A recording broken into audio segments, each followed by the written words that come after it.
Hi everyone, this is Karen Clark here. I'm sharing with you a video for how to make this adorable Easter treat box.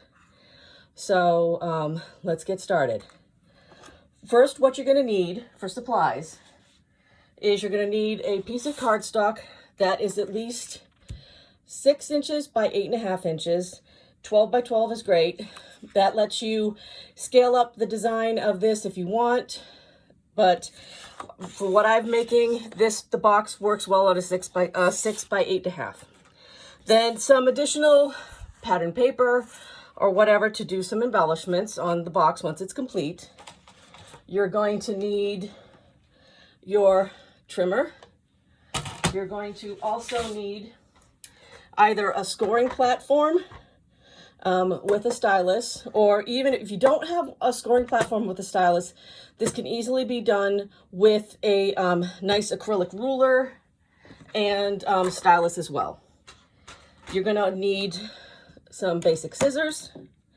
You're going to need a good tape such as score tape, which is what I use, red line sticky tape, other strong adhesives to hold the box together. You're also going to need, if this is, I should say, not that you're going to need, but if you wish, you can do a punch to punch a nice border at the top of the bag, and another punch or something to create a handle on the bag.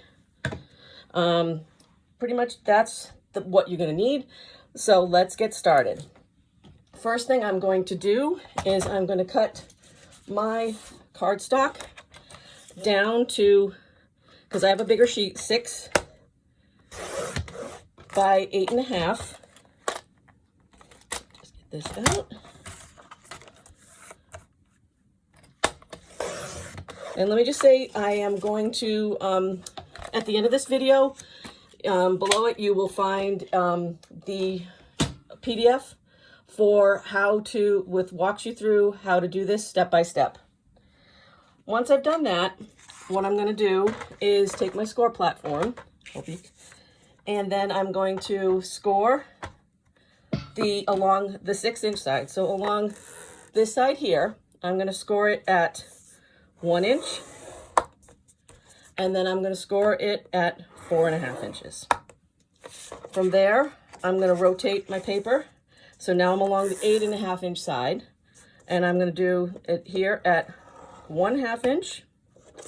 I'm going to go from there, I'm going to go to 3.5 inches, 4.5 inches, and then 7.5 inches. So this basically, what this does, this will give me a box that's going to be 1 inch deep and 3 inches wide, and basically about 3.5 inches tall in terms of the box shape, with the additional along the top. So that's my first piece that I want to do. From there, what I do, and what I would recommend you do, is if you're going to have a border along the top of your bag, what you're going to do is I punch it now. It makes it a lot easier. So once you start to assemble it, this will just make it easier thing to do by doing this ahead of time. So I've now got my border. Next step I'm going to do is I'm going to cut away some of the tabs. So what I want to be cutting away is this outer top on each side. So just using your scissors, cut along those score lines. Then the bottom along that corner. So right now this is what we've cut away. Then I'm going to cut along the top in between the two top tabs. So I've cut those pieces away, and now I'm going to cut up along the bottom, along the score lines, to the bottom 1 inch score line. This creates my bottom tabs. Okay, and that's really all you need to do for cutting. Now what I'm going to do is I'm going to gently fold, because this cardstock's a little thinner than some of the others. Thicker cardstock isn't really a problem. So I just fold in along my score lines. If you have thicker cardstock, I would recommend using a bone folder to do the score lines, but mine is slightly thinner. So now you see the box is starting to take shape. One thing I do here, since I'm going to be on mine putting a handle in it, I align the two top tabs, and then using this punch I have, I am going to punch a handle in the top. So now I've got my handle punched, and I've got my border punched, and now I'm ready to assemble. First thing I'm going to do is I'm going to use my score tape. I'm going to put it along this 1/2 inch tab along the left hand side. And then, because you're not going to want to have the tape inside the box so that it sticks to whatever you put in it, this is how I typically do it. I put a small piece of score tape on this tab here on the outside of the box, another small piece of score tape here. Score tape always seems to stick to my fingers, but that's nothing unusual. Then I'm going to flip the box over, and I'm going to put a piece only on one of the tabs on the inside. So basically outside there, 2 tabs, and then the inside here. I always start my boxes with bringing them together. So first thing I'm going to take off this adhesive piece here, and then I'm going to bring this around, line it up, and now I've got the basic part of it, and now I'm going to work on the inside. So what I'm going to do is, because I try to keep, this is a little picky habit of mine, I like to keep the seams on the same side. So because this seam is here, I'm going to want this to be the last piece folded over. So what I'm going to do is I'm going to take this piece off, because I've already taken it off the other one, tuck these in, tuck this piece down. You see that? There you go. And then I'm going to take this piece off, and now I've tucked that in. So now all of my seams are on the back of the box. That seam there and that seam there. So I usually reach in, press it down a little bit just to make sure that all of the tape is adhered. So now I've got my basic box together. Pretty easy to create, comes out very quickly. Now what I'm going to do is, I'm going to decorate my box. What I do, and you can do this however you want, I'm just going to cut a 2 inch by 8.5 inch strip of pattern paper. Cut this down.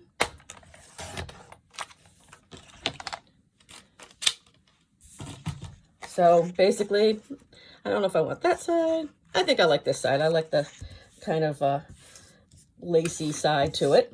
Just trying to get my scraps out of the way. I seem to be dropping them all over the place. I take some more score tape. I'm going to put it a little bit here, small amount here, and then just a couple pieces on the inside.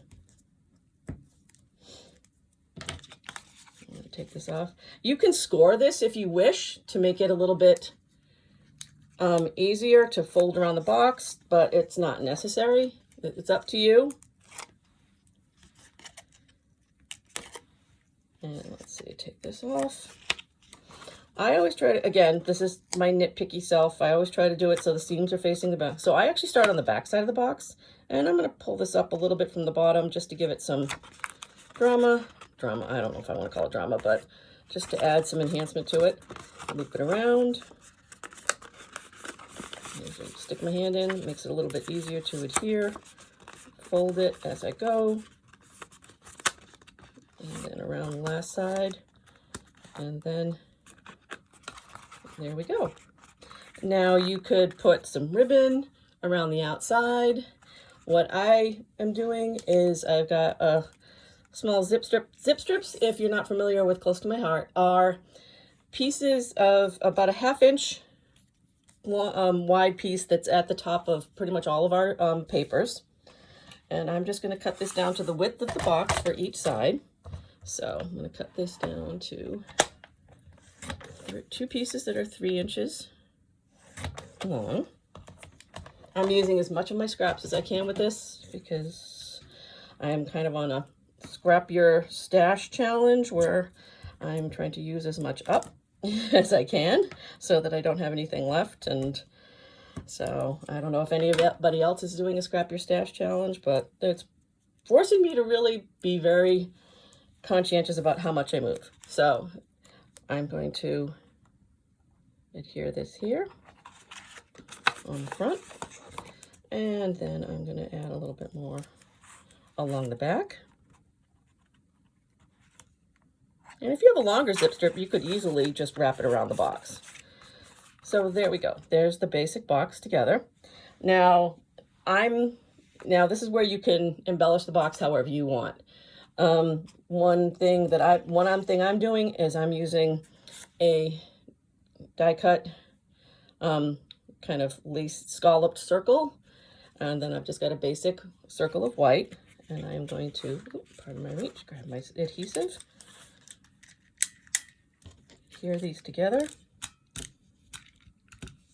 All right, so I'm going to do that. Oops, my adhesive is not cooperating this morning. Don't know why. So I am going to, in this case, use some score tape because for some reason my regular adhesive is not catching, but that's okay. Goofs happen all the time. So I've got that.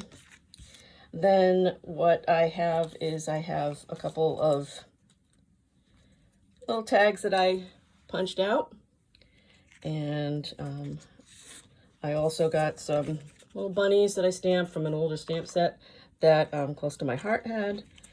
And I have kind of done this ahead of time, but I've colored in my little bunny here.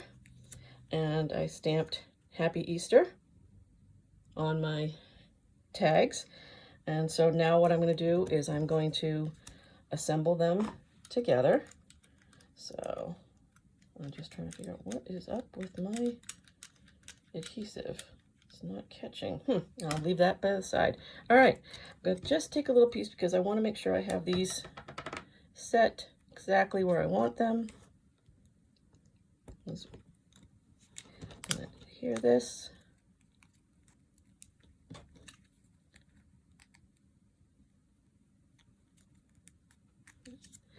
And then what I'm going to do with my bunny here is this little guy is going to get, I'm going to put him up a little bit with some 3D foam tape.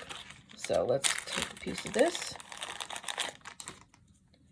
And one thing I do with the 3D foam tape is I use a pair of our Teflon scissors. So that way the adhesive from the tape does not stick up your scissors. I'll put that on the back of my little bunny. And put him on my scallop circle. And then I'm going to embellish this with a little bit of our mink twine. You could do, the possibilities are endless with this box. You can really decorate it however you want. I've seen some versions where people are, instead of punching a handle, they would punch 2 holes and thread some ribbon through to tie the top together. What I'm doing is just tying a little bit, I'm just going to tie a quick little bow here on my tags, and then I'm going to adhere that to my circle.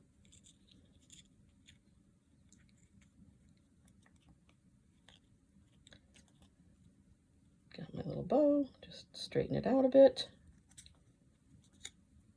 Trim the ends up. There we go. Another little piece of score tape.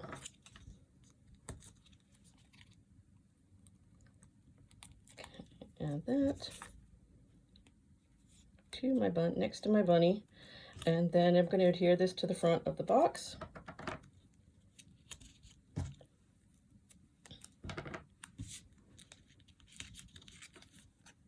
All right, and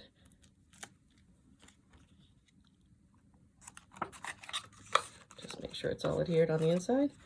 And there we go. We've got our little Easter treat box that you can use to put some candy in, gift cards, whatever you want.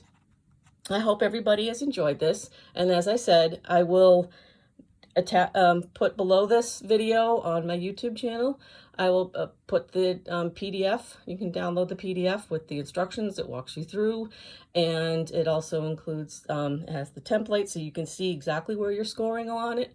And I hope you enjoyed it, and thank you for watching.